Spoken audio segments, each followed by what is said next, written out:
Welcome to the Talking Archive. My name is Josh Jacobs, and it's an honor to be speaking with longtime Los Angeles newscaster on radio, Vicki Cox. Thanks for being with us. Hey, it's my pleasure. It's fun. Well, you and I worked together for about a dozen years at KRL 870 The Answer and 590 KTIE. And you also worked at, I think you still work at KCRW as well. But tell us about your life growing up and what inspired you to get into radio. I wanted to get in when I was little. I was always on stage and stuff, and I did a lot of singing and plays and stuff. But when I was in high school, I went to a very small town, grew up on a farm in southern Illinois, and the radio station that covered the region was looking for someone from the high school to give the notes of the week on this little bitty radio station. I applied to that and decided I liked it, and so went to broadcast school, and the rest is history. That's great. And what was the radio station? Do you remember by chance? Oh, WNOI. Oh, okay. In Illinois. Wow. And so that's where you grew up for the most part? Or did you move around? I lived in southern Illinois until moved to Evansville, Indiana, with my brand new husband. And a couple of years later, we moved to Cincinnati. I spent 10 years there. And in '89, we moved to Southern California. Wow. Now, in Cincinnati, you got to be on WKRC 55, right. Which oftentimes, how often when you were there did people call it WKRP because it was such a synonymous name with Cincinnati? Oh, my gosh. In my reporting days, every time I'd go out, they'd say, "Do you know Lonnie Anderson? What's it like working with Wes?" And because there was a WKRC in Cincinnati, so it was really confusing for people. Oh, definitely. But that had been there for much longer than the sitcom had done. What were your memories of WKRC in Cincinnati since you were there for 10 years? Any stories or highlights that really stood out to you back then? Well, actually, I was at WLW for about 5 years, and then I was at KRC for 5 years. Okay. KRC was a great radio station, had a really good boss, which is one of the few bosses I've ever had that was a really good boss. Mm-hmm. Did afternoons for a while, moved to mornings, and it was really just a nice crew. The only thing I remember that always stands out for me is we had a traffic reporter who was up in the helicopter, and I was doing a 15-minute, when you do an update at 15 before you newscast at the bottom and top. And I had just talked to her, and she gave me what she was going to talk about. I did my line into her and went to her, and there was nobody there. So I kept trying to get a hold of her, couldn't get a hold of her. It turned out that her helicopter had crashed.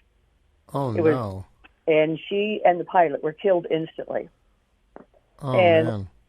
I mean, I cannot forget all that went through. I've never experienced anything like that. It's really hard. Oh, man. I mean, what was her name by chance? Nancy McCormick. Mm. And she was a real sweetheart. Yeah, so how often did you get to see her in person, because of her being in the helicopter, you being in the studio? How much interaction did you have in person when you worked with her? Not a whole lot. She was pretty close to the news department, so she would come in, but I couldn't tell you how often it was. I'd see her maybe 2 or 3 times a month, maybe. What was the format of the station back then? Was it news talk or was it adult contemporary? It was a little bit of mainly music. We did carry the Bengals for a while, the Cincinnati Bengals. Mm. But the rest of the time it was all music. Oh, okay. The weird thing now is that WKRC and WLW, 700 WLW, the big one, are now sister stations with all the mergers and stuff. Back then, obviously, there were different ownerships than they are now. Oh, there was a big competition between the two stations. And at one time, KRC had a program director who had gotten really good ratings, but his philosophy was any publicity is good publicity. And he would do things like if we were having a staff meeting at a restaurant, he would have a secret mic in there somewhere, or he would call in fake news tips, anything to get under our skin. Mm. And then a little later, he moved over to WLW and was a program director there. When I moved over to KRC, he was over to WLW. So oh, wow. He was not a good boss. So after WLW, you moved to Southern California. How did you get that opportunity to come to SoCal? Because that's quite a jump from Cincinnati all the way to LA. That's quite a, I guess, feat or accomplishment. So suddenly, I guess, because I don't know what the market, share of the market size is compared, but LA is pretty much the big time besides New York, of course. Yeah, exactly. It was, my husband was in radio as well. And he couldn't find a job in town, so he wanted to move to California. And he applied for a job in Southern California at AEZY, mm-hmm. and worked for the owners there for 50 years. And so we moved out here. So after we got out here, I applied for a job at 2 different stations and not remember the names all of a sudden. That's fine. I actually applied for a job at KNX, and they called me in the day after I had the interview and said, we need somebody to work this weekend.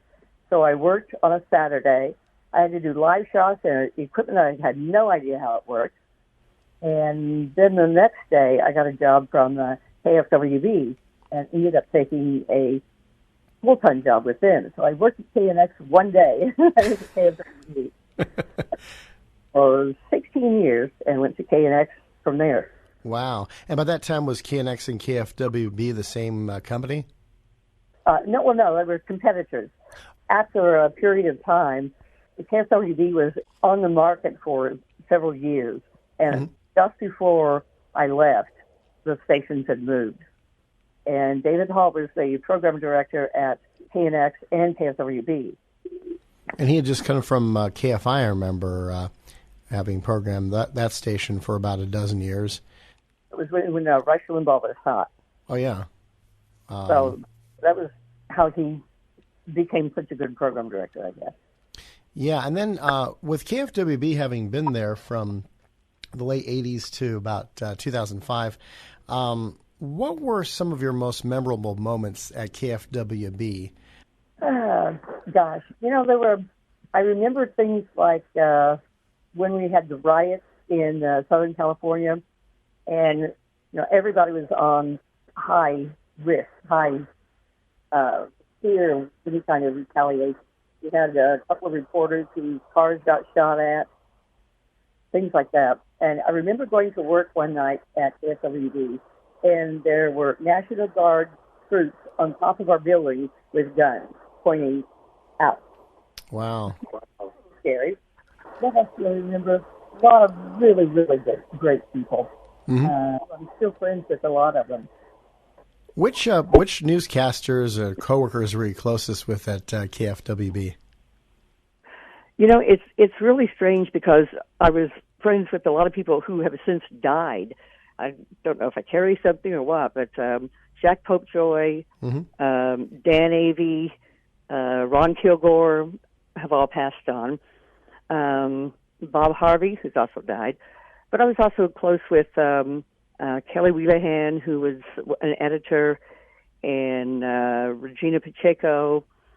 Who else did I work with? I worked with Larry Carroll for a while. Wow.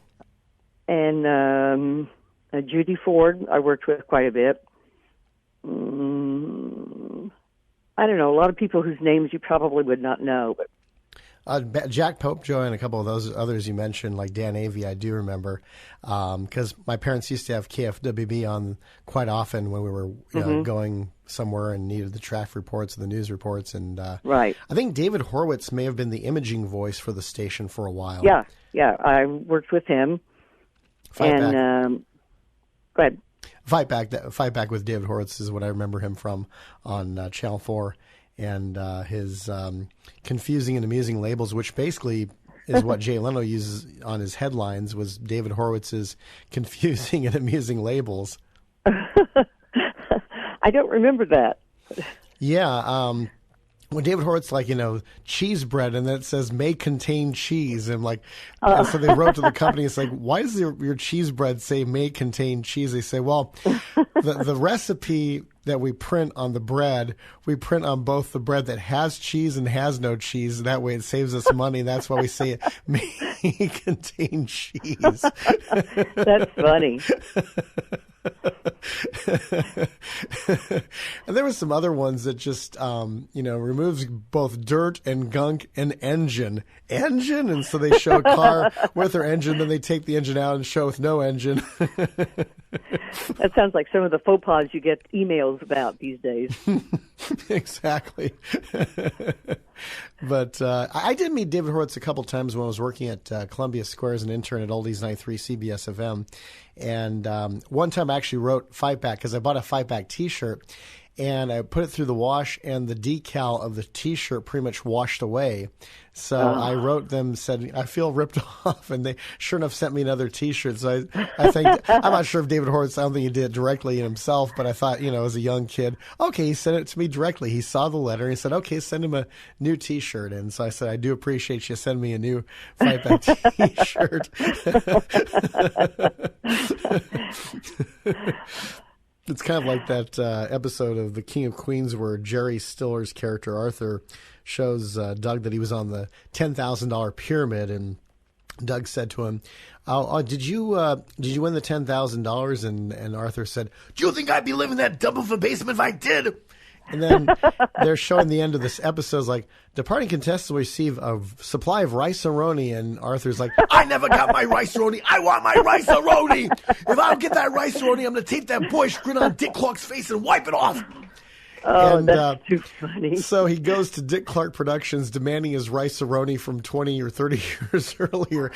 I'm just busting up laughing because even though Dick Clark hosted the $10,000 pyramid, it was not a Dick Clark production. But then at the end of the episode, sure enough, in the garage, there's all these boxes and boxes of rice-a-roni. So I just can imagine Dick Clark saying, just give him the rice-a-roni. Just get him out of our hair. Just give it to him. Oh, the stories we could tell. Oh, yeah. I remember Phil McKeon from Alice actually worked at KFWB for I don't know, probably about 10 or 15 years. Did you ever get to work with him? No, I think he was before me. Oh, okay. I got a Dan Avey story for you. That'd be good. Dan had been in the military, of course, and we both worked mornings, and we went on at 5 o'clock in the morning, and it was like 5 till 5, and we had a writer by the name of Mike Lundy, who has since died. And Mike had come out of the kitchen, and he was choking. He was going, and he was grabbing his throat, and he fell on the floor. And Dan, who was so cool and collected, went over to him, gave him CPR, didn't say a word, walked in and went on the air. Wow. I mean, they called an ambulance for Mike, and he was fine. But, Dan just didn't like it was another thing you did in the morning. Wow. I've heard nothing but great things about Dan Avey. I used to hear him on KABC, which was the final station he was on. First in weekends, it was kind of weird. I remember him breaking the story about Christopher Reeve dying on a Sunday, and then a year and a half later, I remember him breaking the news about Chris Reeve's widow Dana passing away. Yeah. And then he would be on with McIntyre in the morning, and that was a great combination of a team. Yeah, it was. It was just too bad when they had the cutbacks and let him go. But gosh, what a great team that was. I wished I could have heard some of Dan Avey's earlier stuff. Danny was actually at KFWB 2 different times. Wow. I couldn't tell you the dates, but it was a fairly short period, and he left, and then he came back, I think, when the KABC thing fell apart. And then at KFWB, you went from there to KNX 1070. How'd that happen, going from one news station to another? Again, another good story. I was on the air doing middays with Larry Carroll, and my boss, Andy Ludlam, came in and said, "We need to take you off the air right now. You need to go over to KNX." I'm like, what? I just go. Wow. I'm like, I'm going to be fired? Why would he fire me at KNX? So they had to have someone come in and fill for me immediately. I went over to KNX, and all the news director, the assistant news director, David Hall were on the room, and they called me in. And it was right after we had hired Jim Thornton to be afternoon drive. Oh, wow. And because he'd always been the morning traffic guy, mm-hmm. and told lots of jokes and was a very popular traffic guy. Well, there was a big kerfuffle over Jim because he didn't have the news background. And the girl who worked in the afternoon with him for one day had quit because she didn't want to work with him. So they had been listening to me at KFWB and decided they were going to call me over. So that was on a Friday, mm-hmm. and on Monday I started at KNX. Wow. And, of course, Jim Thornton eventually became the new announcer of Wheel of Fortune. And still is. And still is. In 2011, after Charlie O'Donnell, another legend in radio and broadcasting, passed mm-hmm. away. I got to meet Jim probably about, 10 years ago at mm-hmm. an event, and took a picture with him. He was very friendly to me, so I've got good memories of him. Yeah, he's a very friendly guy. Yeah, and did you keep much in contact with him, or? No, when I left KNX, it was during the when they did the day they laid me off at KNX. They laid off 28 people. So, and Dang. after I left, we just kind of lost touch. 28 people. I'm just trying to, it doesn't make any sense. Like, dang, what? I mean. Well, it was in 2008 when the bubble burst and the recession, and everybody was losing their jobs and losing their homes. I remember so that. It was, yeah. We had, I think, at the radio station I work at, KRLA, KKLA, The Fish, I think we had about, I thought it was something when they let go of 9 people. mm-hmm. I was like, man, the program director of KRLA was let go, and the sales manager of KRLA, and a couple other people I'd worked with for quite a long time. And it's just, man, that sucks. Yeah, it changed my life. That's for sure. And how soon after that did you get to work for Toll Traffic? I was at KNX for about 5 years, maybe 6. Mm-hmm. And when I left there happened to be an opening for, for Total Traffic, which is where I worked. And the guy who had done mornings was leaving, so they were looking for someone. So they plugged me in to that job. Wow. So I worked at Total Traffic, which was KRLA and KTI. At the same time, I was working for an NPR station in Santa Monica. So a lot of days I would drive from the NPR station that I had worked at from 3 in the morning until 10, and drive to Long Beach and work from 11 to 6. Made for some long days, but money was nice. Yeah. The gravy trains, they call it, taking advantage of it while you can. Or Exactly. Yeah, and so with KCRW is the NPR affiliate that you're working for, 89.9 FM, one of the most mm-hmm. popular, I think, in the country. Tell us what you did with KCRW. I was they trained me for just about everything. I filled in for the morning news host. I was the only person allowed to fill in for her for several years. And they also trained me for board op, for afternoon middays, to the reporter for mornings. So they could plug me in just about anywhere. But I did the morning shift for a few years until a news director that we had at the time suddenly wasn't scheduling me anywhere. And I went in. I said, what's going on? He said, I hate your voice. I don't ever want to hear you on the air again. Ooh. So that kind of took care of that for a while. But the original person who had hired me kept me on, and I worked all sorts of other shifts, like board-off shifts and running the board for various shows until I retired. Wow. And I was after about a year of retirement, they called on me to come back. So I'm still working a little bit there, couple Saturdays a month, just enough to keep me involved. Oh, there you go. And what shows do you work on? I worked on morning edition, and sometimes I would do the midday running the board when I can see his face. I can't think of his name. The midday music guy was on. Yeah, Morning Becomes Eclectic. Not Nick Harcourt, because he's nowhere there. No, but yeah, right. I can't figure out who the current host is. It was originally Chris Doritas. No, it was after Chris was there. Chris was still filling in, but the mind goes quickly when you retire, it seems like. I should have had those notes with me. I'm the interview, doggone it. Well, you didn't know. I didn't know what all you were going to get into. But yeah, ATC, I did that show for a while too, and now I'm just working Saturday mornings. Oh, there you go. And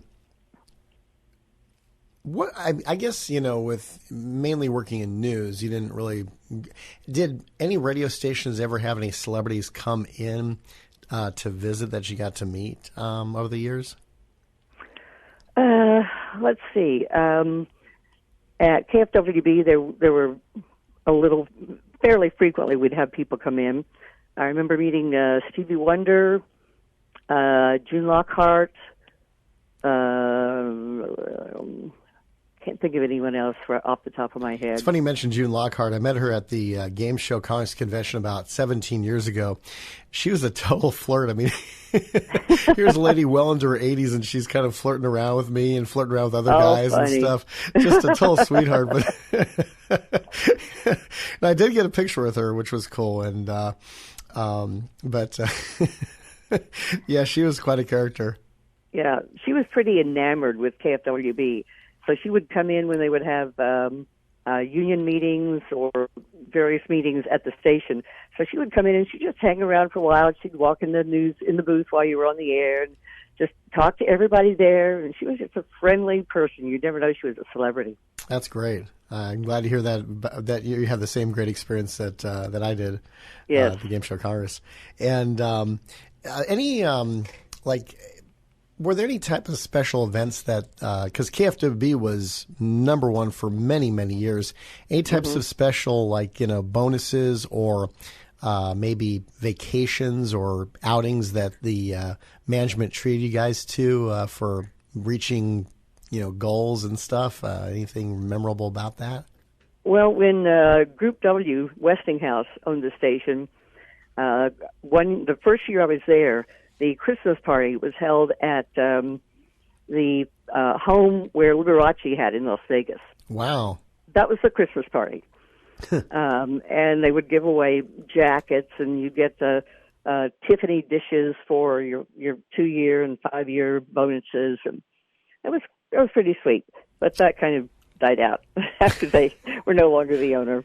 You didn't get to meet Liberace himself, did? Oh, yeah, No. Yeah, he wouldn't be. He was already gone by that time. Yeah, he was gone by then. Oh man.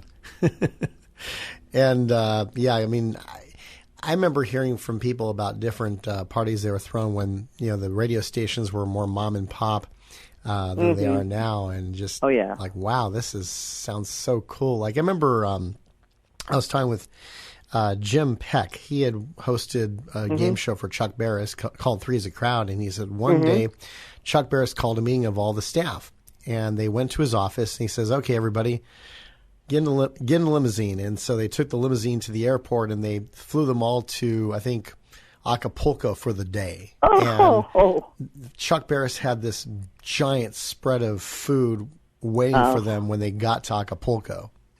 And I'm thinking to myself, wow, that just sounds so neat. Yeah. Yeah, those things don't happen in radio anymore. No. Probably anywhere else these days, I think. No, they don't. Unless you're somebody that, if they do, then people will be like, knocking on that door. I want to work there. Exactly. But everything's been trimmed down so much. There aren't a lot of jobs available. We had much bigger staffs than what they have now at of course, WB is, what are they now, Korean? Mexican? Yeah, it's hard to tell because it's like the Format of the Month Club almost. I can't even keep track of what it is. Yeah, it was sports for a week, and it was Korean for a week, and I don't know what else. I don't either because it's like, it's kind of like it's an afterthought. It's not even big among, like Spanish broadcasting stations either. So even though the signal, I guess, is pretty good, it's just nobody has been able to figure out. I mean, you can't really do music because music is on the FM. And so you're kind of limited to maybe sports or talk. And even then, maybe they should try oldies because Saul Levine's oldies station is now classical on AM, and classical on AM sounds terrible. It's just like, absolutely. Well, KFWB was only a 5,000 watt station. I think it still is. And KNX was 50,000. So that's why KNX had better ratings partially, and because they reached everybody at night. That's true, yeah. In fact, I remember KFWB had the chance to go 50,000 watts, but the engineer at our radio station said basically what it would do is it would send the signal into the ocean because of the direction you were allowed to go with 50,000 watts. And so that's why they never went to the 50,000 watt allowance, even though they were allowed to, was because they'd have to redirect the signal, and only people on Catalina Island would probably be able to listen to it. Well, I got a couple stories for you about power changes. Our guest is Vicki Cox. This is the Talking Archive. I'm Josh Jacobs, and next time Vicki gives us a story about a power change that happened when she was at the big one 700 WLW in Cincinnati.